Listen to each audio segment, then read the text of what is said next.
Si le Seigneur a réuni les fidèles dans un lieu appelé Église, c'est parce qu'il a une vision de l'Église. Alléluia. Il faut que ce matin, tu comprennes que le but de l'Église, c'est d'aller. Le but de ta vie, c'est d'aller. Le Seigneur a dit au verset 15, allez. Allez. Alléluia. Allez. Il n'a pas dit rester. Généralement, nous, on reste. Mais le Seigneur dit, ok, tu as trouvé grâce à mes yeux. Maintenant, il faut que tu ailles. Tu ailles. Alléluia. Mais il y a, comment je peux dire, il y a une révélation particulière sur cet envoi missionnaire. Alléluia. Pour cela, je voudrais que, on va repartir sur les Écritures, on va aller à la création. Vous allez voir que il y avait en place ce même mystère, ce même miracle. Alléluia. C'est-à-dire que l'œuvre d'évangélisation, l'œuvre du salut, alléluia, c'est l'œuvre de Dieu. Mais Dieu fait cette œuvre avec quelque chose de très important que nous allons voir. On va lire dans la Genèse. Genèse, premier livre de Genèse. Genèse 1, versets 1 et 3. Pour que vous arriviez à comprendre. Je lis la parole de Dieu. Au commencement, Dieu créa les cieux et la terre. Alléluia. La terre était informe et vide. Il y avait des ténèbres à la surface de l'abîme et l'Esprit de Dieu se mouvait au-dessus des eaux. On s'arrête là. Alléluia. Vous voyez? Le Seigneur a tout créé. Amen. Il y avait l'Esprit de Dieu qui se mouvait. Alléluia. L'Esprit de Dieu se mouvait.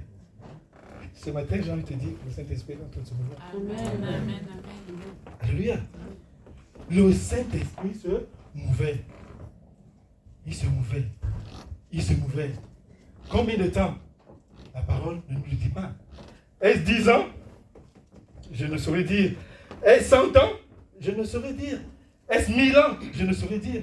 Mais je puis dire une chose avec certitude. C'est le verset 3. Alléluia. Puis, Dieu, verset 3, Dieu dit que la lumière soit et la lumière fut. Vous voyez? Non, je crois qu'on n'a pas compris. Amen. Le Saint-Esprit n'a rien fait avant de recevoir la parole proclamée. C'est-à-dire que le Saint-Esprit était là, le Saint-Esprit était présent, le Saint-Esprit se mouvait, le Saint-Esprit se mouvait. Il attendait une chose, une seule chose, la parole. La parole proclamée de Dieu. Et au jour d'aujourd'hui, le Saint-Esprit se meut dans le monde. En attendant des servantes, en attendant des serviteurs qui vont aller faire quoi? Proclamer la parole. Mon bien-aimé, si tu veux sauver des vies, il faut aller proclamer le message du salut. C'est à ce moment que le Saint-Esprit va aller dans la personne, lui convaincre de péché et de jugement. Si tu ne proclames pas la parole, alléluia, mais le Saint-Esprit ne peut pas agir. Le Saint-Esprit sera en train de se mouvoir, se mouvoir, se mouvoir. Le Seigneur a besoin des hommes, le Seigneur a besoin des femmes pour pouvoir proclamer sa parole afin de dépouiller l'enfer, afin de dépouiller l'ennemi, afin de dépouiller le diable. Si nous sommes là ce matin, c'est parce que nous sommes des servantes, nous sommes des serviteurs qui doivent être mandatés par le Seigneur afin de pouvoir proclamer la parole pour que le Saint-Esprit se mette en œuvre. Comment, Seigneur? Il n'y a pas eu de lumière avant que Dieu ne dise que la lumière soit. Ça aussi illuminer ma vie. Alléluia. Je réalise que dans l'œuvre missionnaire, dans le principe de gagner les âmes, dans l'évangélisation, mes bien-aimés, le problème c'est toi et moi. Le Saint-Esprit se meut. Il se meut. Il se meut. Le frère est malade. Le Saint-Esprit est là. Mais lève-toi, proclame la parole de guérison et le Saint-Esprit va agir. Amen. J'aime la prière que la sœur répète. Seigneur, c'est ta bouche. Seigneur, c'est tes pieds. Seigneur, c'est tes mains. Mais oui, généralement, nous, enfants de Dieu, nous ne réalisons pas que par amour pour Dieu, nous sommes à la disposition de Dieu, nous sommes au service de Dieu, nous sommes là pour servir le Seigneur et non nous. Le Saint-Esprit est là, mes bien-aimés. C'est ça l'Église. Le Saint-Esprit a libéré les dons dans l'Église. Le Saint-Esprit a libéré les fruits dans l'Église pour une seule chose. Une seule chose. Allez pouvoir transmettre la vie. Alléluia. J'adore cette parole. Le Seigneur dit que la lumière fut. Donc derrière cette lumière, il y avait une puissance, un pouvoir de quoi? De création.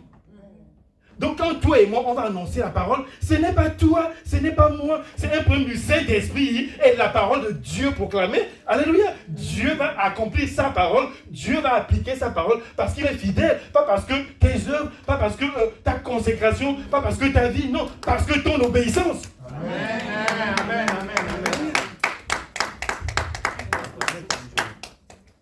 Le Saint-Esprit. Dieu veut sauver les gens. Nous avons été sauvés, n'est-ce pas? Et nous tous, nous savons cette parole que le Seigneur nous dit. Qu'il y a plus de joie au ciel quand? Est-ce qu'il dit que je me réjouis quand 90 ou 99 de mes enfants sont là? Alléluia. Il s'est réjoui à quel moment? Quand vous permettez au Saint-Esprit d'agir au travers de vous. Alléluia. On va repartir ma parole. J'aime bien la parole. Alléluia. On va repartir. Donc, nous devons retenir que le Saint-Esprit est toujours associé à la parole. Alléluia. Le Saint-Esprit est toujours associé à la parole. On va repartir dans les Écritures. Dans le livre de Luc. Mais avant d'aller dans le livre de Luc, je veux que vous compreniez une réalité. Nous sommes les disciples du Seigneur Jésus, n'est-ce pas? Parce que nous suivons son enseignement. Mais lorsque Jésus est venu sur cette terre, la première chose qu'il a faite, dès qu'il a commencé son ministère, c'était quoi? C'était de réunir autour de lui les gens. N'est-ce pas? Il a commencé à appeler les disciples. Il a trouvé un pécheur. Toi, viens. Il a trouvé un collecteur d'impôts. Toi, viens. Il a trouvé des frères des Zébédée. Toi, venez. Alléluia. Ils se sont mis autour du Seigneur, n'est-ce pas? Le Seigneur a fait quoi? Il a commencé à les enseigner. Le Seigneur a commencé à les révéler les choses du royaume. Le Seigneur était en train de œuvrer lui-même au milieu d'eux. Alléluia. Parce qu'il n'y a pas plus meilleur enseignement que le visuel. Ils ont eu cette grâce-là. Alléluia. D'être avec le Seigneur, de voir comment est-ce que le Seigneur fait le ministère. Alléluia. Et je bénis le Seigneur parce que le Seigneur les a appelés, les a qualifiés, il les a enseignés, les a équipés. Alléluia. Après, qu'est-ce qu'il a fait? Il les a envoyés. Luc 9, versets 1 et 2. Ça, c'est l'appel des 12. L'envoi des 12. Alléluia. Je vais lire par la grâce du Seigneur. Luc 9. Jésus, ayant assemblé les 12, leur donna force et pouvoir sur tous les démons avec la puissance de guérir les maladies. Il les envoyait prêcher le royaume de Dieu et de guérir les malades. Amen. Là, nous voyons le Seigneur lui-même mandater les 12. Alléluia. Et j'aime bien comment je peux dire, j'aime bien cette vision de faire les choses de la part du Seigneur. Alléluia. Et le Seigneur m'a permis de comprendre, il m'a enseigné ça autrement. Je vais vous partager simplement ce que je partage dans mon intimité avec le Seigneur. Alléluia. Le Seigneur m'a dit ceci. Vous voyez le cockpit, n'est-ce pas? Vous savez ce qu'on appelle les simulateurs de vol. C'est-à-dire, c'est, alléluia, le simulateur de vol, c'est la photocopie de ce qui est dans le cockpit. Alléluia. Le simulateur de vol a un et seul but, c'est d'amener au pilote à acquérir les connaissances nécessaires qui lui permettront de faire quoi? D'aller voler. Alléluia. Alléluia. Et une fois qu'on a fini au simulateur de vol, on fait quoi? On va voler. Je ne sais pas si vous comprenez ce matin. Le Seigneur ne veut pas que nous demeurons d'une manière perpétuelle dans le simulateur de vol. Le simulateur de vol, c'est une vie de chrétienté superficielle. Non. La vie chrétienne n'est pas superficielle. La vie chrétienne, ce n'est pas du superficiel. La vie chrétienne, c'est du réel. C'est pourquoi le Seigneur Jésus a envoyé les 12. Ils sont passés dans le cockpit, ils ont acquis. Vous savez ce que c'est que le cockpit? C'est ça, la parole. Ils ont acquis la connaissance nécessaire. Étant dans le cockpit, après le Seigneur dit, bon, allez, il est temps d'aller voler. Il est temps d'aller voler. Amen. Il est temps d'aller voler. Et le Seigneur les a envoyés. Ils sont allés voler. Alléluia. Ils ont réalisé des vols extraordinaires. Ils ont piloté les meilleurs Boeing 700, je ne sais combien du monde. Alléluia. Pourquoi? Parce qu'ils avaient acquis la connaissance. Ils avaient la révélation. Et je vais encore vous partager quelque chose de simple. Lorsqu'ils s'en vont, qu'est-ce que le Seigneur leur dit? Tout pouvoir m'a été donné. Ça veut dire quoi? Il y a eu un transfert de pouvoir entre le Seigneur Jésus et eux. Alléluia. La puissance qui investissait le Seigneur Jésus, le Seigneur a transféré cette puissance en eux. J'ai envie de te dire ce matin que cette même puissance est en toi. Amen. Alléluia. Elle est en toi. Elle est en toi. Tu vas me dire, mais bien aimé, mais moi je n'ai pas chassé les démons. Je n'ai pas imposé les mains aux malades et les malades sont guéris. Oui mon frère, ma soeur, je te réponds ce matin. Est-ce que tu es allé? Parce que nous, on reste dans le simulateur. On se sent tellement bien dans le simulateur parce qu'on a toutes les sensations de ce qui se passe dans le vol. Pourquoi je vais quitter le simulateur? Alléluia. Quand l'avion prend en vol, tu vois, j'ai les sensations de l'avion prend en vol. Quand je suis en vol, j'ai les sensations de l'avion en vol. Quand il y a les trous d'air, j'ai les sensations. Moi, je me sens mieux, je me sens bien dans le cockpit. C'est ça le problème.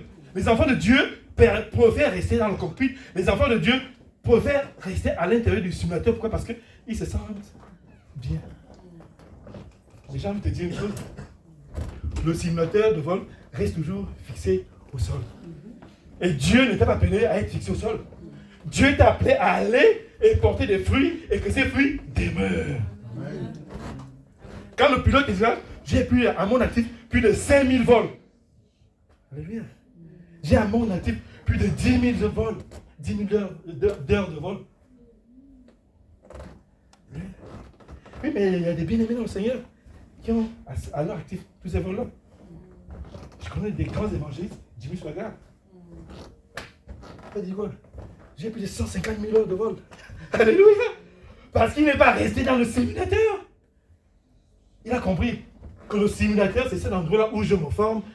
Le simulateur, c'est cet endroit-là où j'acquiers tout ce dont j'ai besoin pour aller.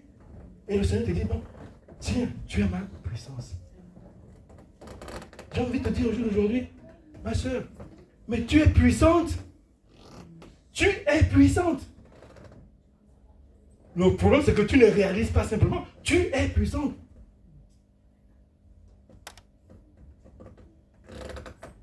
Mais pour voir la puissance de Dieu se manifester, il faut être en mouvement. Le Seigneur m'a dit, regarde, tous les feux sont verts. Mais ils sont arrêtés. Mais il y a des klaxons derrière, bien aimé. Tu arrives au feu, tu es au rouge, le feu passe au vert, mais toi tu es là. Tu attends quoi? Tu attends quoi? Ce matin, le Seigneur klaxonne, le feu est vert, tous les feux sont verts. C'est le temps d'aller. Le vert veut dire aller. Il faut avancer. Le Seigneur ne nous a pas appelés à l'église pour être cloîtrés dans l'église. Il faut aller. Le feu est vert. Il y a des klaxons ce matin. Alléluia. Si tu n'es jamais parti, le Seigneur te dit ce matin, c'est le temps. Il y a des klaxons derrière là. Pim, pim, pim. Avance, avance, avance, avance. Tu bloques les autres. Et regardez, derrière, il y a des gens qui veulent avancer. Derrière, il y a des gens qui veulent aller travailler. Mais le fait que toi, tu sois devant et tu es arrêté, le feu est vert, tu es arrêté. Non. Bien aimé, avance. Alléluia. Il est bon notre Dieu. Amen. Il est trop bon. Ça, c'est l'amour. Ça, c'est l'amour. À partir du moment où lui-même a donné sa vie, à partir du moment où il t'a fait grâce, il s'est révélé à toi.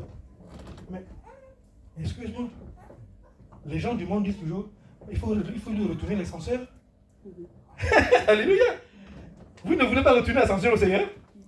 Le Seigneur t'a sauvé. Maintenant, toi, va sauver d'autres. Amen. Retourne l'ascenseur au Seigneur. Pourquoi tu bloques l'ascenseur? Pourquoi tu bloques l'ascenseur? C'est vrai qu'on a l'habitude de professer ou de confesser cette parole, que le Seigneur attirera. Excuse-moi, oui, mais avant d'attirer, il faut que tu ailles. C'est lorsque tu auras annoncé la nouvelle, lorsque tu auras annoncé le salut à la sœur, ou lorsque tu auras guéri ou libéré le frère, que maintenant le Seigneur va continuer à faire le travail, et maintenant le Seigneur va l'amener. C'est pas étant assis dans les calmules, étant assis à la maison, étant fermé, les choses vont, le Seigneur va attirer les gens à lui. Là, c'est le Seigneur Jésus qui envoie les disciples, hein, c'est pas quelqu'un d'autre. C'est le Seigneur. Alléluia. On va aller voir les 70. Bon, peut-être que vous avez dit non, ça c'est les 12.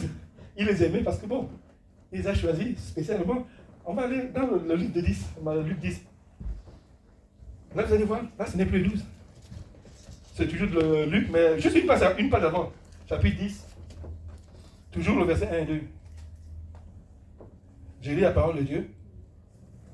Après cela, le Seigneur désigna encore 70 autres. Vous voyez? Ce n'est plus les 12 là. Là, le nombre a augmenté. Ils sont 70. Il les envoya 2 à 2 devant lui dans toutes les villes et dans tous les lieux où lui-même devait aller. Vous voyez? Les gars sont allés dans toutes les villes et tous les lieux. Mais j'ai toujours envie d'attirer votre attention. Est-ce que le Seigneur était avec eux? Non, il est resté. Mais qui était avec eux? C'est lui qui se meut. Alléluia! Le Saint-Esprit était là, en train de se mouvoir. En train de se mouvoir. Et puisqu'ils sont partis, quand ils sont revenus, qu'est-ce qu'ils ont dit? Seigneur! Les démons nous étaient soumis. Les esprits nous étaient soumis. Il y a eu une grande délivrance. Les paralytiques ont marché. Les aveugles ont vu. Mais ce n'est pas possible. En fait, tellement c'était spectaculaire pour eux qu'ils ont oublié la réalité. Et c'est ce qui nous arrive au jour d'aujourd'hui, nous, enfants de Dieu. Lorsqu'on reçoit une guérison ou une délivrance, on oublie la réalité. Alléluia. Le but de la délivrance, c'est d'abord, le Seigneur te sauve.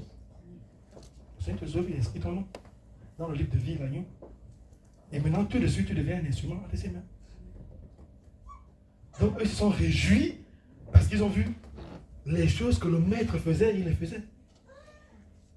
Et encore, Jésus est tellement, en fait, c'est la sagesse par excellence. Il est tellement sage parce qu'il s'est dit, si je vais avec eux, si je suis à côté, parce que, alléluia, il pouvait les accompagner, il ne fait pas le ministère, il ne fait rien, il les regarde seulement faire le ministère, alléluia.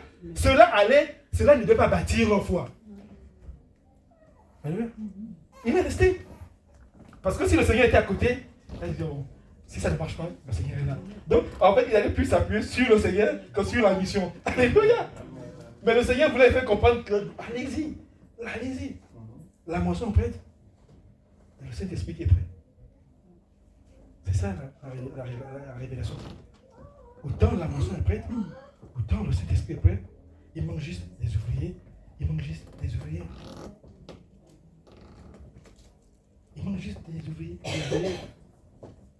Alléluia. Amen. Donc nous avons vu qu'il a envoyé 12. Après 12, il a envoyé 70. Bon, moi je me suis posé la question. Moi, vous savez, moi je pose beaucoup de questions. J'aime le Seigneur. Je me pose beaucoup de questions. S'il y a quelqu'un, bon, je ne peux pas dire que je suis comme Pierre. Non, parce que j'ai un tempérament un peu calme, quoi. Mais moi je fouille à le Seigneur. Moi je lui ai dit, attends, ça ce sont les 12, parce que tu es avec toi. Les 70, tu as pris les 70 parmi la foule. Mais est-ce que nous fait partie des 70? Alléluia. Oui, est-ce qu'on fait partie des 12? Les bons de tout Dieu. Alléluia.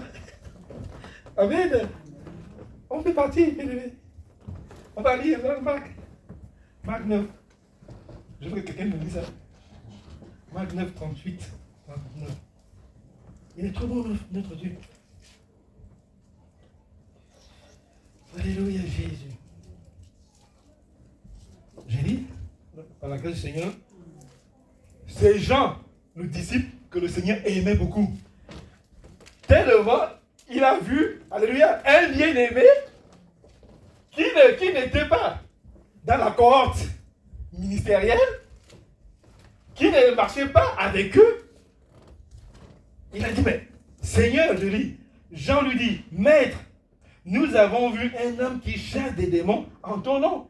Et nous l'avons empêché parce qu'il ne nous suit. Alléluia. Mais Jean n'avait pas la révélation. La révélation, c'est quoi? Voici les miracles qui accompagneront ceux qui ont cru. Ce n'est pas les miracles qui accompagneront les disciples, ce n'est pas les miracles qui accompagneront les apôtres, mais c'est les miracles qui accompagneront ceux qui auront cru. Le bien-aimé a cru et il a appliqué la parole. Et le Saint-Esprit, alléluia. Amen. Acclamez le Seigneur. Amen. Il est bon. Jean a dit, Seigneur, nous lui avons formellement interdit. Alléluia. Jésus dit, mais quelqu'un qui est avec nous, après avoir fait des miracles, ne veut pas après médire sur nous. Le Seigneur avait simplement compris que cette provision, c'était pour nos croyants. C'est comme jusqu'au jour d'aujourd'hui, il y a des sœurs, des frères qui passent tout le temps à aller demander des prières. Non, le Seigneur dit, voici les signes qui accompagneront ceux qui auront cru. Amen. Si tu as cru, applique la parole. Tout le temps, prie pour moi, prie pour moi, prie pour moi. Tu as une autorité que le Christ a posée dans ta vie. Tu as une puissance que le Seigneur a investie dans ta vie. Et le Saint-Esprit qui t'attend. Je vous dis que ça, c'est la révélation. J'ai compris ça autrement, quoi. Les gens, en fait, le Saint-Esprit est toujours là, quoi. C'est vous et moi. Bien aimé, c'est vous et moi. Il est toujours là. Il est toujours prêt. Il est prêt, toujours prêt. C'est nous qui sommes un peu paresseux. C'est nous qui sommes un peu négligents. C'est nous qui avons un peu trop nos problèmes, nos projets particuliers. Nous avons nos besoins particuliers. Alléluia. Et par rapport à ça, on a lu ici vendredi, on était au culte vendredi, on a lu un passage. En fait, ce passage-là, le Seigneur me l'a accordé le jour où j'ai accepté Jésus. Alléluia. C'est une anecdote. Philippiens 4:6. Ne vous inquiétez de rien, mais présentez au Seigneur quoi? Nos besoins. N'oublie pas le mot besoin. Le mot clé là-dedans. En fait, ce verset, chacun de nous le prend, le conçoit à sa manière. Moi, le Seigneur me l'a donné d'une autre manière. Et moi, je vous donne la manière que le Seigneur m'a donnée. Parce que dans ce verset, le mot-clé, c'est besoin. C'est quoi tes besoins? Mais moi, j'ai envie de te dire ce matin, si tes besoins sont les besoins de Dieu, ça veut dire qu'en ce moment, Dieu, pendant tes besoins, en fait, la priorité de tes besoins ne doit pas être tes besoins physiques, charnels. Non, ça doit être la recherche du royaume de Dieu et de sa justice, le principe de pouvoir gagner des âmes, le principe d'être missionnaire, le principe d'aller évangéliser. Ça, ce sont des choses qui réjouissent le Seigneur. Parce que, comme on l'a dit tout à l'heure, qu'à cause d'une seule âme, le Seigneur se réjouit. Donc, quand tu te fais réjouir le Seigneur d'une manière perpétuelle, excuse-moi, le Seigneur te va aussi t'amener à te réjouir. Oui. Pour moi, mes besoins sont les besoins du Seigneur. Amen. Alléluia. C'est lui qui sait ce qui est bon pour moi. Mais qu'est-ce que nous on fait? On passe plus le temps à lui présenter nos besoins égocentriques. Et en plus, même nous lui posons des besoins qu'en amont, il a répondu, qu'en amont, il a même mis de côté. Pourquoi vous vous souciez sur votre bien-être? Ça, c'est la vie du chrétien aujourd'hui. Le chrétien se soucie beaucoup de son bien-être. Son bien-être matériel, son bien-être financier. C'est ça le souci du chrétien. Mais le Seigneur dit, ne te soucie pas de ça ou de ce que tu vas manger. Donc parfois, nous prenons mal les choses. Moi, je préfère servir le Seigneur. Je préfère me mettre à la prêche pour le Seigneur. Je préfère m'investir dans la vision du Seigneur. Seigneur, que ta vision devienne ma vision. Que tes projets deviennent mes projets. Que tes besoins deviennent mes besoins. Alléluia. Regardez, nous avons une multitude de besoins. Le Seigneur n'a qu'un seul besoin. Voir les âmes sauvées. J'aime toujours le dire. Le Seigneur veut des partenaires. Soyons ouvriers avec le Seigneur. Soyons partenaires avec le Seigneur. Parce que quand tu es ouvrier avec le Seigneur, quand tu es partenaire avec le Seigneur, le Dieu qui dit une chose et s'accomplit, c'est ce Dieu-là qui te dit, l'ouvrier mérite son salaire. C'est-à-dire quand tu travailles pour le Seigneur, tu seras payé non par la fonction publique des hommes, s'il y a des fonctionnaires ici, mais par la fonction publique de Dieu.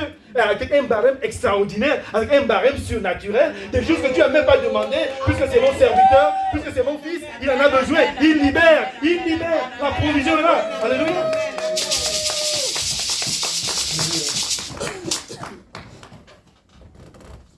Oh, il est bon, Jésus. Il est bon. C'est la même chose. Imaginez-vous. Vous voulez pêcher du poisson. Vous êtes à la maison. Vous ne sortez pas. Alléluia. J'ai envie de vous caricaturer. Je vais caricaturer, mais excusez-moi, c'est le Seigneur qui me lève la cœur. Vous êtes à la maison, vous voulez pêcher du poisson. Il n'y a rien. Le seul endroit où on peut avoir une étendue d'eau, c'est la baignoire. Mais tu remplis l'eau dans la baignoire, mon frère. Si tu jettes le filet dans la baignoire, tu vas prendre. Alléluia. Si tu jettes le filet dans la baignoire, tu vas prendre quoi? Peut-être un morceau de savon. Ou bien le gel douche. Alléluia. Parce que quand tu vas jeter, c'est peut-être le gel douche et en bas pour le savon. C'est pour vous amener à comprendre qu'il faut sortir. On jette le filet à l'eau. Alléluia. Pas à la maison. Il faut sortir. Et il y a une certitude que le Seigneur atteste ce matin. Vous voulez voir ma puissance se manifester, mais sortez. Mais imaginez, vous ne priez jamais pour quelqu'un. Mais comment est-ce que vous allez voir la puissance de Dieu se manifester? Alléluia. On a des enfants à la maison, mais commençons à exercer même le ministère à la maison auprès de nos enfants. La bien-aimée m'appelle. Oh, mais il y a l'enfant qui est là, il y a l'enfant qui est la fille. Alléluia. Je dis, mais impose les mains. Je suis fou, n'est-ce pas? Si, il faut qu'il prenne une doliprane. C'est rapide. Alléluia. La foi, c'est quelque chose d'extraordinaire. La foi, c'est la monnaie du ciel. La foi, c'est la chose que Dieu voit dans ta vie. Mais le monde nous a amenés à être dans une situation où, au jour d'aujourd'hui, non, la puissance de Dieu n'existe plus. On ne veut même plus qu'on parle de la puissance de Dieu. Est-ce de l'utopie? Je ne sais pas. Dès qu'on a un petit souci, on court tout de suite chez le médecin. J'ai encore envie de vous donner une révélation. Moi, je connais. Parmi les disciples de Jésus, il y avait un médecin. Luc. Luc a appliqué quel médicament à qui pour le guérir? Alléluia. Il se meut. Acclame le Seigneur. J'adore Jésus. J'adore Jésus. J'adore Jésus. J'adore Jésus. J'adore Jésus. Amen. Donc, nous voyons que si nous réalisons que notre vie sur cette terre n'est que préparation de notre éternité à toi et moi, parce que nous savons que en termes d'éternité, nous n'avons que deux alternatives, n'est-ce pas? Soit l'enfer, soit auprès du Seigneur. Bon, maintenant, pendant que nous préparons notre éternité, investissons-nous simplement à faire la volonté de Dieu. Parce que beaucoup se posent, mais c'est quoi la volonté? C'est quoi? Gagne les âmes, c'est tout. Au moins, ce Seigneur va te trouver, tu es occupé à faire quelque chose. C'est vrai que le Seigneur dit que nous n'allons pas tous mourir. Au son de la trompette, le Seigneur va revenir. Gloire à Dieu. Si nous tous nous expérimentons l'enlèvement. Mais si tel n'est pas le cas, au moins, quand tu quittes cet temps-là, soit dans une activité, soit dans une vision où tu es en train de servir le Seigneur. Jésus l'a envoyé dans les villes, les villages, les lieux, les endroits. Si tu ne savais pas, ce matin, le Seigneur te dit, tu es missionnaire. Amen. Tu es missionnaire. C'est la vision de Dieu pour la vie de chacun d'entre nous, des missionnaires. C'est la vision de Dieu pour l'église des missionnaires. Tu ne peux pas avoir fait 10 ans, 15 ans, 20 ans, 1 an, 2 jours, des mois au Seigneur, tu n'as jamais gagné une âme. ce que tu fais Dieu menteur dans sa parole. Parce que le Seigneur a dit, au milieu de vous, il n'y aura pas de stérile. Alléluia. Amen. C'est d'abord valable sur le plan spirituel. Après que ça se matérialise sur le plan physique. Le Seigneur dit qu'il n'y aura pas de personnes stériles au milieu de nous. C'est-à-dire qu'en tant qu'enfant de Dieu né, nous aussi nous devons amener des enfants à naître dans le Seigneur. Je ne sais pas si chaque année, vous le faites, mais moi, chaque année, je fais un bilan avec le Seigneur.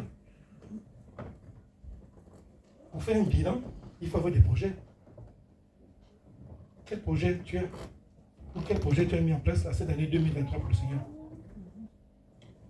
On va à vitesse grand V, hein. La fin d'année, c'est dans quelques mois. Oui. Je pense que je l'ai déjà dit. Je vais encore vous le redire ce matin. Ce que tu as au moins une fois dans ta vie, pas dans ta vie, tu as une fois par mois où tu as la possibilité de faire ton œuvre missionnaire. C'est quand tu es en vacances. Tu ne travailles pas. Tu ne fais rien. Tu es en mode repos. Mais prends ce mois pour évangéliser. Prends ce mois pour annoncer le Seigneur Jésus. Au moins, ça t'aurait évité de faire une année sans faire l'œuvre de Dieu. Tu as du temps pendant les vacances. Normalement, pour tout enfant de Dieu, les vacances doivent être nos moments de voyage missionnaire. Puisque généralement, on se déplace. Mais nous, on se déplace pourquoi? On se fait plaisir, comme je l'ai dit. Ah non, mais j'ai bossé dur. Déjà, nous bossons dur, on amasse pour les vacances.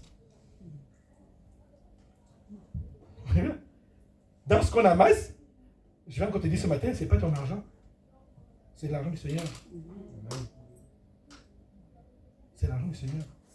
Et la seule chose qu'on demande à un intendant ou à un économe, c'est d'être fidèle dans la gestion des biens temporels qui ne t'appartiennent pas. Parce que Dieu, un jour, te demandera ce que tu as fait de l'argent qu'il a mis en tes mains. Je vais te dire ce matin que cet argent doit servir à accomplir l'œuvre missionnaire. Cet argent doit t'aider à pouvoir évangéliser, à pouvoir gagner des âmes, à pouvoir susciter ou à pouvoir aider des programmes missionnaires. On se plaint que parfois on est dans la sécheresse. Oui, si tu as investi sur la terre ou la terre rocailleuse, qu'est-ce qui a poussé? Ça, on oublie ça, les paraboles des semences. Ce n'est pas seulement que la parole de Dieu, même les finances. Tu vas investir tes finances sur une terre épineuse, sur une terre rocailleuse. Qu'est-ce qui va pousser? Zéro. Mais commence à dire, bon Seigneur, je vais aller passer mes vacances. Je vais aller aux Bahamas. Comme là-bas, il y a que Alléluia. Mais nous voulons toujours le lieu de vacances qui nous met à l'aise. Le lieu de vacances extraordinaire. On voit toujours la plage bleue, on voit les cocotiers, on voit le beau resto, on voit la bonne bouffe. C'est ça les enfants de Dieu, l'aisance. Alléluia. Mais dans cette vision, dis-toi Seigneur, bon voilà, pendant ce mois aux Bahamas, je vais mettre en place un sondage, je vais mettre en place des prospectus et chaque jour, je vais parler de toi. Alléluia. Chaque jour. Le matin, je me lève, je vais au resto, le petit déj, self-service. Tu vas au self-service, tu te fais plaisir, et quand tu rentres, bon, ok, j'ai de 10h à 13h avant le prochain repas, donc j'ai 3 heures. Je vais annoncer au Seigneur. Tu auras associé l'agréable à l'utile. Mais non, oublie toujours l'utile. C'est ce qu'on appelle une vie basée sur l'essentiel. Dans ce que tu poses comme acte, tout ce que tu fais, regarde l'essentiel. L'essentiel. Tu vas passer des vacances. Tu es enfant de Dieu. Mais commence à prier. Dis-toi, Seigneur, là je vais par exemple en Afrique, étends ta main pour que je trouve une église. Une fois que je trouve une église, je vais mettre en place un programme où je vais, pendant mes vacances, au moins annoncer à 1000 personnes le nom de Jésus. Au moins annoncer, le Seigneur dit, annoncer. Donc quand tu arrives, si tu as prié, bien aimé, tu vas arriver, le Seigneur va susciter une église, le Seigneur va susciter des frères dans la foi, le Seigneur va susciter des sœurs, et tu vas mettre en place le programme. Je ne connais pas une église qui sera contre un programme d'évangélisation. Alléluia. Je ne connais pas. Et en ce moment, vous sortirez, vous allez, mais tu vas voir, tu seras même surpris de la puissance de Dieu lorsqu'on est en train d'agir.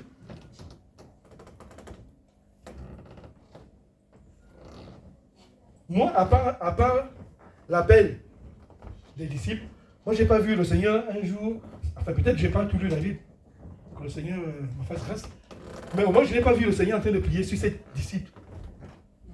Alléluia. Je n'ai pas dit, j'ai dit, bon Jean, toi viens. Genre, non, Pierre, toi tu es trop possédé, viens là, viens chasser les démons.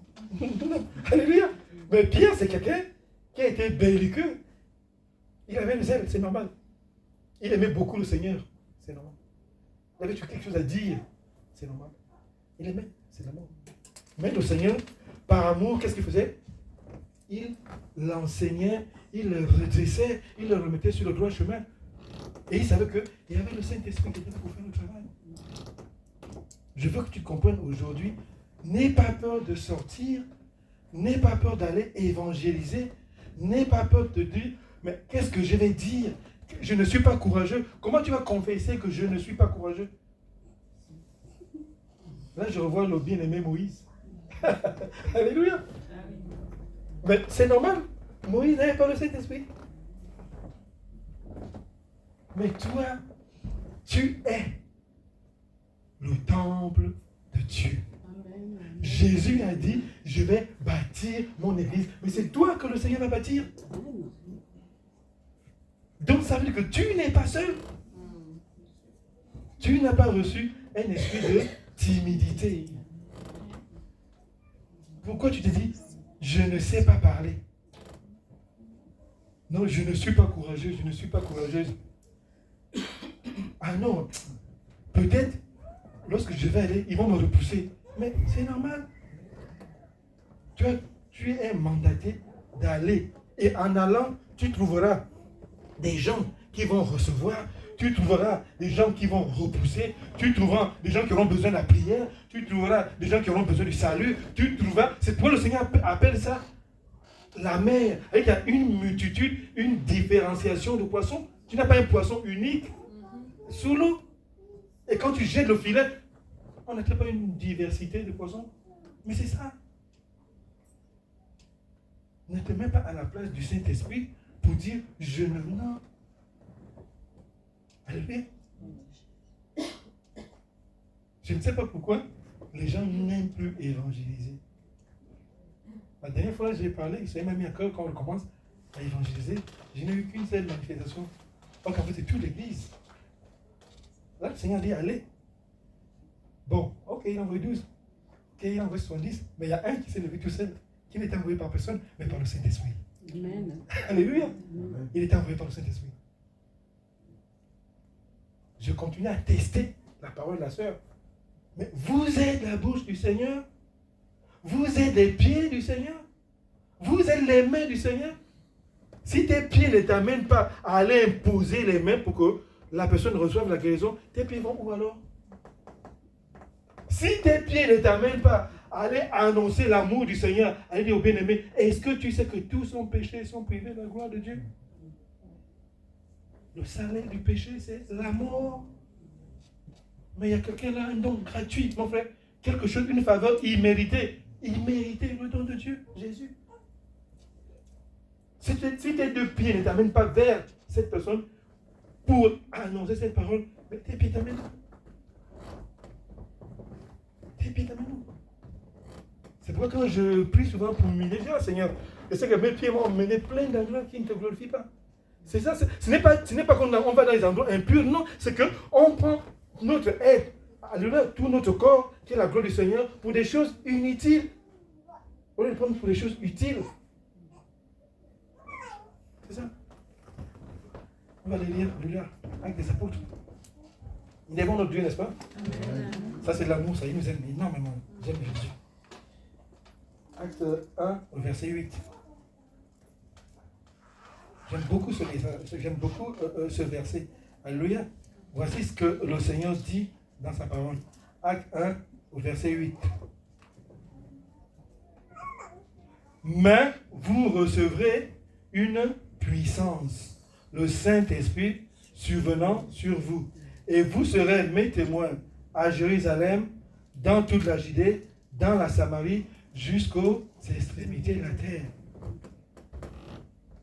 Wow.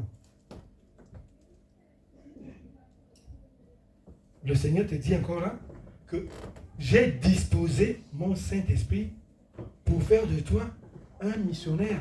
Il donne même une ligne, il donne même, si vous voulez, une vision claire de la stratégie d'évangélisation. Là, nous avons une stratégie nette et claire. Comment est-ce qu'on peut évangéliser? Comment est-ce qu'on doit évangéliser? Commence par Jérusalem. C'est-à-dire que autour de nous, nous avons une multitude de personnes qui sont en contact avec nous. Je prends seulement mon seul exemple. Sur mon téléphone, je ne sais pas, j'ai peut-être plus de 200 personnes où on interchange. Est-ce que toutes ces 200 personnes, je les ai annoncé le Seigneur Jésus? Ça, c'est ma Jérusalem. Est-ce que je leur ai parlé de l'amour du Seigneur? Alléluia. Nous avons des collègues, nous avons des amis, nous avons de la famille. Je connais un homme de Dieu qui intercédait, dit Seigneur, jusqu'à ce que tu me donnes toute ma famille, moi je continue. Je ne te laisserai pas tomber, je ne t'ai jamais te lâcher. Il faut que toute ma famille soit convertie. Toute ma famille.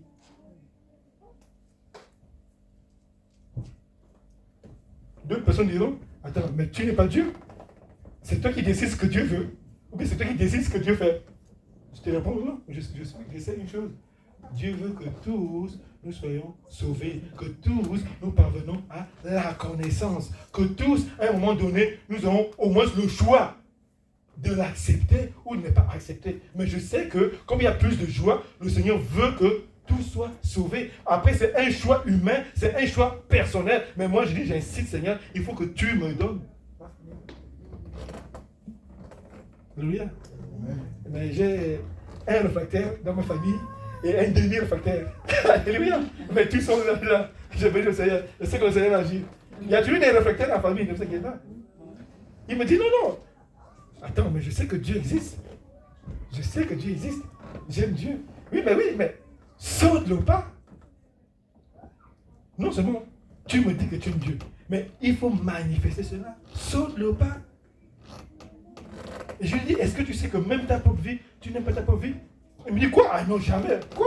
Je ne peux pas accepter que je manque de quoi que ce soit. Regardez comment est-ce qu'il est besoin. Je ne peux pas accepter que je manque de quoi que ce soit. Je lui dis, c'est mon petit frère. Je dis non. Le jour où tu vas aimer ta propre vie, ce sera le jour où tu donneras ta vie à Jésus. Parce que c'est la première étape qui sauve ton âme. Parce qu'au jour d'aujourd'hui, si tu meurs, tu vas où? Donc vous voyez, nous sommes d'abord des missionnaires à Jérusalem. Alléluia. Après, maintenant, le Seigneur étend nos corps en Judée. Donc vous voyez, là, on commence une petite mission. Après, on va dans une grande mission. Après, on va dans une mission qui s'élargit encore plus. Et on termine aux extrémités de la terre. Est-ce que nous posons cet acte? Est-ce que nous le faisons? Ça revient quand je dis, voilà, c'est quoi nos besoins? Est-ce que tu as fléchi les genoux et tu as dit, Seigneur, voici mon besoin. Je veux vraiment que toute ma famille soit sauvée. Je veux que mon collègue soit sauvé. Je veux que mon voisin. Et je vous dis, parfois, là où on a l'impression qu'il y a une plus grande opposition, mais c'est là où même Dieu veut manifester sa gloire. Regardez Paul. C'était une grande opposition. Mais nous, dès qu'on voit quelqu'un d'opposant, ah non, c'est bon. Nous adorons être des chrétiens un peu trop sérieux dans nos coins. Dès qu'on voit l'opposition, tout de suite, on fuit. Non, mais. Par amour. Si le Seigneur, c'est quand je vais vous dire, tout ce que nous posons comme acte, tout ce que nous vivons chaque jour de nos vies, c'est l'accomplissement de la parole de Dieu. Toute la vie de Jésus était prophétique. Si tu ne sais pas, ta vie est prophétique. Les gens ne te croisent pas par hasard. Les gens ne te rencontrent pas par hasard. Non, tu es la lumière dont eux, ils ont besoin. Tu es la solution. Pourquoi tu te positionnes c'est pas moi, en victime, tu te positionnes en mendicité? Non. C'est toi la solution. C'est toi la solution. C'est toi la solution. Si tu ne savais pas, réalise ça ce matin. Alléluia. Tu es puissante. Amen. Vous êtes puissant. Vous êtes puissante. Parce que vous avez reçu des flammes de feu. Amen. Alléluia. J'adore cela. La parole de Dieu dit qu'ils étaient à la Pentecôte. Ils avaient un besoin, le Saint-Esprit. Ils voulaient recevoir le Saint-Esprit. Ils avaient envie du Saint-Esprit. Ils étaient tous dans le même lieu. Ils persévéraient, ils priaient, ils jeûnaient, ils invoquaient, ils adoraient, ils louaient le Seigneur. Alléluia. Amen. Mais c'est ça notre vie. C'est ce qui doit être notre vie. C'est ce qui fait notre force. Le diable a pour stratégie de t'éloigner de la présence de tes frères. Le diable a pour stratégie de t'éloigner de l'église. Mais la parole de Dieu dit que tu es le corps de Christ. Excuse-moi, si toi, le doigt, tu ne veux pas être à ta place, ou l'œil, tu n'es pas à ta place, mais le corps est malade. Et le diable en est conscient. C'est pourquoi il se bat pour pouvoir isoler les enfants de Dieu. Il se bat pour pouvoir amener les enfants de Dieu à ne pas prier. Il se bat pour amener les enfants de Dieu à ne pas lire la parole. Il se bat de pouvoir écarter les enfants de Dieu de l'église. La présence du Seigneur. C'est ça le combat du diable. Parce qu'il sait que tu as une puissance. Dieu parle de puissance, c'est la puissance. Dieu parle de feu, c'est le feu. Dans Actes des Apôtres, ils étaient tous dans la chambre haute. La parole de Dieu dit qu'il y a eu un vent, un bruit impétueux. Des lames de feu apparurent. Alléluia. Je veux te dire aujourd'hui que tu as ta lame de feu qui est à toi spécialement, qui est particulière à toi. Le Seigneur a déposé dans ta vie une flamme de feu unique. Le Seigneur a déposé dans ta vie une flamme de feu qui est bâtie à la dimension de ce qu'il a fait dans ta vie ou de ce qu'il va faire dans ta vie. Oui, nous sommes des flammes de feu, mes bien-aimés. Notre Dieu est un Dieu qui agit par le feu. N'est-ce pas, Élie a dit? On va voir le Dieu qui répond par le feu. Oui, tu as besoin d'être enflammé au jour d'aujourd'hui. Tu as besoin d'être rempli du Saint-Esprit.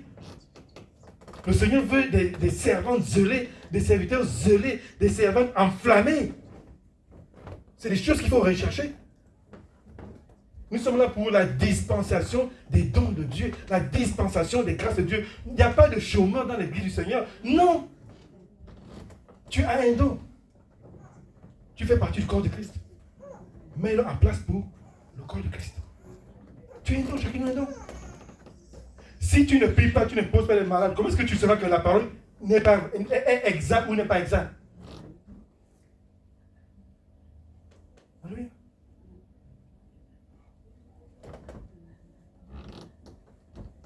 Moi, je n'ai jamais vu le Seigneur, quelqu'un vient à lui et dit non, tu es rempli de péché. C'est bon. Réponds-toi d'abord, demande pardon, après je prie pour toi. Non. Bartimée criait, mais Jésus, Jésus, fils de David, aie pitié de moi.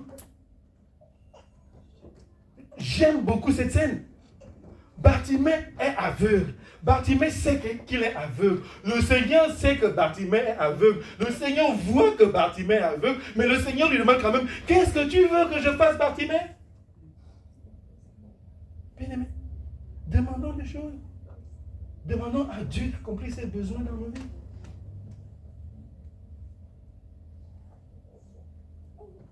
Alléluia. Le temps qui nous est imparti sur cette terre ne dépend pas de toi et de moi. Mais une chose est sûre. Donc toi et moi, nous avons le contrôle. Ça c'est quoi? Le temps. Ma soeur, la manière dont tu utilises ton temps, ce n'est pas la manière que j'utilise mon temps. Ce n'est pas la manière qu'elle utilise son temps. Ce n'est pas la manière qu'il utilise son temps. Chacun de nous a entre ses mains le principe du temps. Mais je te dis encore ce matin que le Seigneur te dit, rachète le temps. Rachète le temps. Le temps que je te mets à contribution, le temps que je te mets à disposition, fais attention à la manière dont tu utilises ce temps. Fais attention. Parce que chaque jour, tu es sur le chemin du retour. Dès qu'un enfant naît, le premier jour, c'est la coupe de Satan. Il est sur le chemin de retour. Mais le Seigneur te donne du temps. Comment utilises-tu ce temps? L'utilises-tu pour la gloire du Seigneur? L'utilises-tu pour les besoins du Seigneur? Utilises-tu ce temps pour la vision de Dieu? Utilises-tu ce temps pour les projets de Dieu? Ou tu l'utilises pour tes propres projets? Le temps, c'est ça que toi et moi, on gère. Mais le Seigneur, par amour, ce matin, dit, non, attention, ce temps ne t'appartient pas, parce que je te demanderai des comptes. Je te demanderai des comptes. Je vais te demander des comptes. Je t'ai donné un jour d'existence. Regarde, tu sais, un jour d'existence. Combien de temps tu m'as attribué? Dans une journée de 24 heures, combien de temps tu m'as attribué? Dans une semaine de 35 heures, combien de temps tu m'as attribué? Combien de temps tu mets en place pour pouvoir être connecté à moi? Notre relation. Combien de temps? Alléluia. Le Seigneur nous aime bien. Et surtout que nous sommes dans les temps de la fin. Nous devons plus que jamais faire attention. Nos besoins, nos projets, nos vies doivent être tournés simplement vers le Seigneur. Amen. Et chaque jour, bien aimé, demandons-lui de nous aider à persévérer. Parce qu'il y a des bien-aimés qui ont commencé dans la foi et se sont arrêtés. Alléluia. Nous allons lire dans le livre de Romains. On continue à lire. Avec moi, vous allez beaucoup lire la parole. Parce que je me dis, Dieu est dans sa parole. Alléluia. C'est la parole de Dieu qui nous restaure. C'est la parole de Dieu qui nous donne la vie. Alléluia. Plus on la mange, plus on a la vie, plus elle nous renouvelle. Alléluia. Donc dans le livre de Romains, nous allons voir l'importance d'annoncer la parole de Dieu. Si c'est important. Romains 10, 14, 15. Romains 10, 14, 15. Je lis la parole de Dieu. Comment donc invoqueront-ils celui en qui ils n'ont pas cru? Alléluia. Et comment croiront-ils en celui dont ils n'ont pas entendu parler? Et comment entendront-ils parler s'il n'y a personne qui prêche? Et comment y aurait-il des prédicateurs s'ils ne sont pas envoyés? Selon qu'il est écrit, qui sont beaux les pieds de ceux qui annoncent la paix, de ceux qui annoncent de bonnes nouvelles. Acclamons la parole du Seigneur.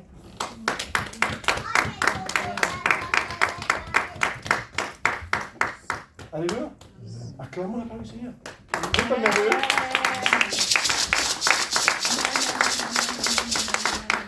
N'est-ce pas merveilleux? Vous voyez maintenant l'importance d'annoncer. C'est pourquoi le Seigneur dira, la moisson est là. Je vous envoie moissonner là où vous n'avez pas semé. La moisson est grande. Pour que la moisson soit grande, il faudrait qu'il y ait des gens qui aillent annoncer. Vous avez vu l'importance d'annoncer? C'est important d'aller annoncer. Pour que les gens soient sauvés, il faut qu'ils entendent. Pour qu'ils entendent, il faut que quelqu'un parle. Et pour que les gens parlent, il faut quoi? Qu'ils soient envoyés. Donc je crie comme le Seigneur Jésus a dit, Père, de la même manière que tu m'as envoyé moi dans le monde, moi aussi je les envoie où? Dans le monde. La façon que je suis venu dans le monde pour évangéliser, pour annoncer le salut, pour annoncer l'éternité, pour être missionnaire, pour gagner des âmes, c'est la même manière que moi aussi je les ai envoyés. Je répète ce matin, si tu penses que être missionnaire, cela dépend de quelqu'un d'autre, non. Tu es missionnaire. C'est la parole. Tu es envoyé. Et la parole de Dieu dit que celui qui apporte la bonne nouvelle. Donc, vous voyez, donc l'évangile, c'est la bonne nouvelle. Les gens sont oppressés. Les gens sont possédés. Les gens sont dans les ténèbres. Le diable est en train de martyriser les pensées. Le diable est en train de martyriser les consciences. Alléluia. Mais imagine que tu te mènes un message d'expérience. La parole de Dieu déclare que vous n'avez pas à combattre contre la chair et le sang. C'est-à-dire que ton ennemi, la personne qui lutte avec toi, n'est pas physique. Le bien-aimé, le diable est en train de travailler dans ses pensées. Voilà ton ennemi. L'oppression. La dépression. Et toi, tu possèdes l'autorité de chasser cela. Tu possèdes l'autorité de briser ces liens. Tu possèdes l'autorité de ôter ce joug. Mais tu es là.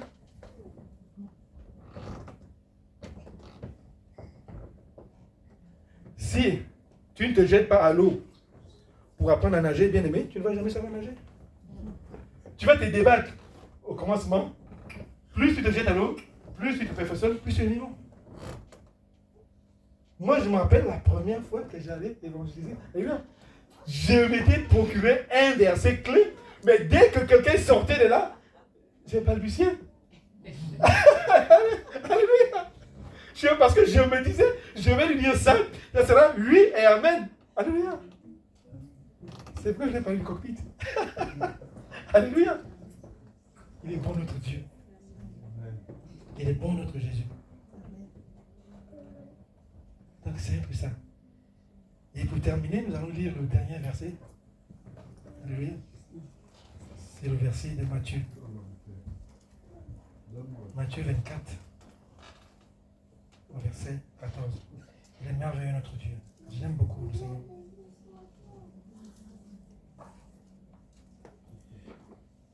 Je lis la parole de Dieu dans Matthieu 24, 14.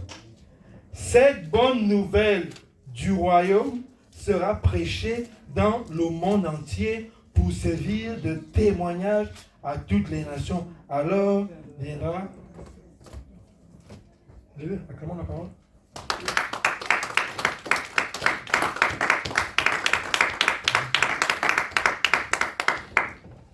Qui va voir le Seigneur venir? Tu sais ce qu'il y a à faire? Mais tu t'investis à fond dans l'évangélisation. Parce qu'il faudrait que toute la nation entende parler de ce message. Donc si tu veux que le Seigneur revienne bientôt, mais sois à fond dans l'évangélisation, sois à fond dans le principe de gagner des âmes, sois à fond dans le témoignage, sois à fond dans la mission. C'est ce que la parole de Dieu dit. Que cette bonne nouvelle, elle doit être prêchée à toutes les nations. Il ne faut pas que quelqu'un se pointe devant le Seigneur un jour qui dise, mais qui m'a parlé de Jésus? Parce que le but de la prédication, c'est ça. C'est de témoignage. Que personne ne dise que je n'ai pas entendu. Qui m'a prêché? Mais comment voulez-vous que je croie? Il n'y a pas eu d'envoyé. Mais je bénis le Seigneur. Il y a des envoyés. Je bénis le Seigneur. Vous êtes des envoyés. Amen. Vous êtes des envoyés. Vous êtes des envoyés. Vous êtes des envoyés. Ce matin, je t'exhorte. Dans ton coin de projet là, tu vois tes projets là, fais, je vais caricaturer, j'aime caricaturer. Tu vois ton armoire, là où tu as rangé tous tes projets là où tes belles chaussures là, commence à enlever une bonne dizaine, une bonne vingtaine de tes chaussures, et là, pour faire la place au projet du Seigneur. Alléluia. Là où tu as tes projets là, trouve une place, trouve un temps pour les projets du Seigneur. Et le projet le plus important du Seigneur, je continue à le dire, c'est de pouvoir gagner des âmes. Les trois sont liés.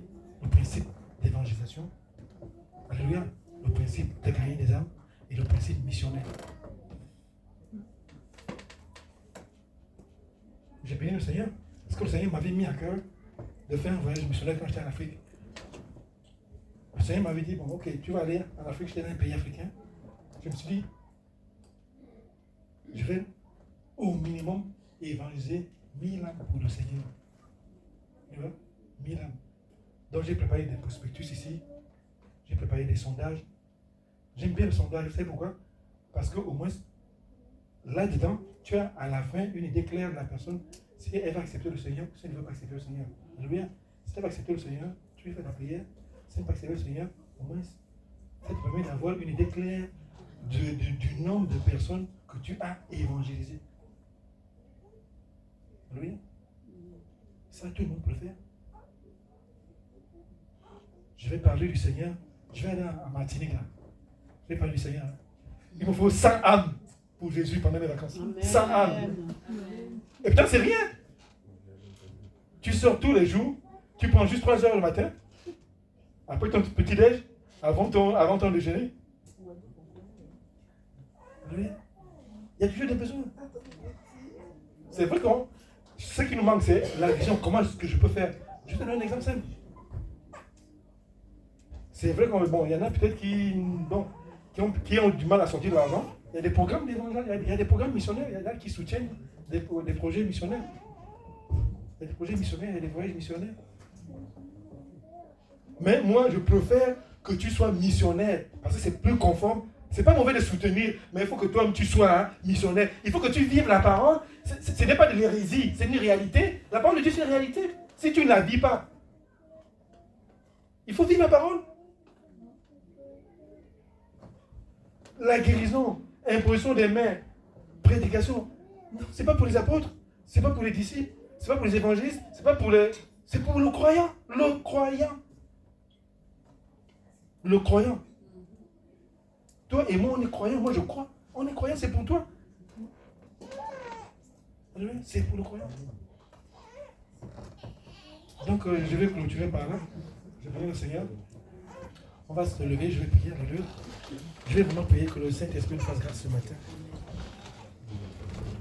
Il est bon, Jésus. Alléluia. Sœur Astrid, si tu peux, quand il descend, s'il te plaît. Quand il descend, oh, merci Jésus. Commence à réaliser cette parole. Commence à réaliser ce message dans ta vie ce matin. Alléluia. Merci Jésus. Et tout s'arrête, il y a transfert entre ciel et terre. Quand il descend, l'atmosphère change, il y a transfert entre ciel et terre. Quand il descend, oui, tout s'arrête, il y a transfert entre ciel et terre. Quand il descend, l'atmosphère change, il y a transfert entre ciel et terre. Le Saint-Esprit est là. Le Saint-Esprit est là. Le Saint-Esprit est là. Le Saint-Esprit est là. Le Saint-Esprit est là. Le Saint-Esprit est là. Les maladies s'enfuient, les aveugles voient, les paralytiques sautent de joie, les stériles enfantent, les sourds entendent, par sa puissance, par sa puissance. Les maladies s'enfuient, les aveugles voient, les paralytiques sautent de joie, les stériles enfantent, les sourds entendent, par sa puissance, par sa puissance. Le Saint-Esprit est là. Le Saint-Esprit est là. Le Saint-Esprit est là. Le Saint-Esprit est là. Oh Seigneur, je veux recommander ce matin ton peuple. Oh Saint-Esprit, voici ton peuple ce matin. Saint-Esprit, je veux abandonner ton peuple ce matin entre tes mains. Comme le jour de la Pentecôte, oh Saint-Esprit, la parole de Dieu déclare qu'il y eut un vent impétueux, des langues semblables à des langues de feu apparurent et se posèrent sur chacun d'entre eux. Et ils furent remplis de la plénitude du Saint-Esprit. Maintenant, Saint-Esprit, libère tes langues de feu ce matin. Pose sur la tête de chacun de tes enfants ce matin ton feu. Viens enflammer leur vie, Saint-Esprit. Viens enflammer leur vie de prière ce matin. Viens enflammer leur vie de méditation de la parole ce matin. Viens enflammer tous les aspects de leur vie ce matin. Je prie que tu répands ton onction maintenant dans leur vie. Parce que la parole de Dieu déclare que l'onction brise les jougs. Que l'onction du Saint-Esprit maintenant fasse briser les jougs. Que les chaînes de la servitude tombent. Que les liens de la servitude tombent ce matin. À cause de l'onction du Saint-Esprit. Que les maladies ce matin, à cause de l'onction du Saint-Esprit, soient brisées. Que les maladies, que les oppositions, que la chair et ses désirs, à cause de l'onction du Saint-Esprit, agissent maintenant. Oh Saint-Esprit, libère ta gloire dans ces lieux. Saint-Esprit, libère ta gloire dans ces lieux. Ton feu, Seigneur. Ton feu dans la vie de tes enfants. Ton feu dans la vie de tes enfants. Oui, nous avons besoin de toi. Nous voulons être enflammés par toi. Nous voulons être zélés ce matin. Viens enflammer nos vies, Saint-Esprit. Viens enflammer tous les aspects de nos vies. Apporte-nous la révélation qui vient de tout. Apporte-nous la révélation, oh Saint-Esprit. Libère ton esprit dans ces lieux. Touche la vie de mon frère ce matin. Touche la vie de ma soeur, Saint-Esprit. Manifeste-toi, oh Saint-Esprit. Manifeste-toi puissamment. Viens encore remplir, Seigneur, afin que ce soit des témoins fidèles, qu'ils aient témoigné de ton amour, remplis de ta puissance, qu'ils aient témoigné de ta gloire, investis de ta puissance, qu'ils aillent à Jérusalem, qu'ils aillent en Judée, qu'ils aillent en Samarie, qu'ils aillent jusqu'aux extrémités de la terre. Mets en eux cet amour, mets en eux ce désir, Seigneur, le principe de gagner les âmes, le principe d'évangéliser, le principe de la mission, au nom puissant de Jésus. Oh Saint-Esprit, viens encore libérer tes dons. Viens encore libérer tes dons. Viens libérer le don de miracle. Viens libérer le don de miracle. Le don de prodige. Le don de guérir. Oh, la parole de sagesse.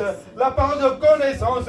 Viens manifester ta gloire dans leur vie. Oh, que les chaînes soient brisées maintenant. Au nom puissant de Jésus. Que toute oppression dans les pensées soit brisée au nom de Jésus. Que tout esprit d'insomnie soit brisé au nom puissant de Jésus. Oui, Saint-Esprit, maintenant ta parole, nous proclamons ta parole, Saint-Esprit, dans la vie de ton peuple. Tu déclares dans ta parole, Saint-Esprit, que tu ordonneras à la bénédiction de nous suivre. Oh, maintenant, au nom puissant de Jésus, que la bénédiction de l'Éternel vous suive dans les greniers, que la bénédiction de l'Éternel vous suive dans vos entreprises, que la bénédiction de l'Éternel soit votre partage quotidien, au nom puissant de Jésus. Sois encore béni, Seigneur, ce matin. Sois encore glorifié. Merci pour tes fruits. Merci pour ta gloire. Merci pour ta présence. C'est dans le merveilleux et glorieux nom de Jésus que nous prions. Amen.